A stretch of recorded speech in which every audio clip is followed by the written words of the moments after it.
وانا صغيره لا طبعا، لازم ان انا شايفه نفسي مش حلوه، خصوصا فتره المراهقه دي بقى بتبقى صعبه قوي. كبرت عندي مشكله من ان انا قصيره، لدرجه ان انا اي سيرش عمليه بتتعمل عشان الانسان يبقى اطول. لما كنت في ابتدائي لقيتهم كلهم قصيرين وانا بس اللي طويله، فدايما كان المدرسين يروحوا قايلين لي لا انت طويله تقعدي ورا. بقيت متضايقه قوي من الحته ديت، وبقيت حاسه ان انا يعني مش عارفه اجري زي بقيتهم. طول الوقت عامل لي مشكله، يا جماعه انا كبيره وعايزه احس ان انا بتعامل على ان انا كبيره وادلت. مع الوقت بقى اكتشفت ان الطول لطيف، يعني ظريف، بيديكي هيبه، بيديكي ثقه في نفسك.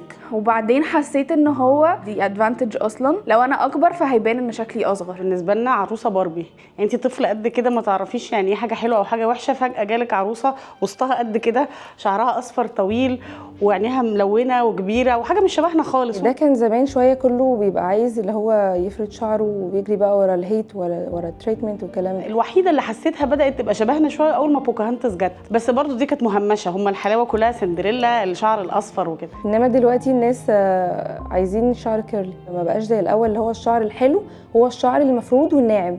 يعني الناس نظرتها اختلفت في الموضوع ده، بقى بالعكس كله عايز يحافظ على شعره ويرجع لطبيعه شعره.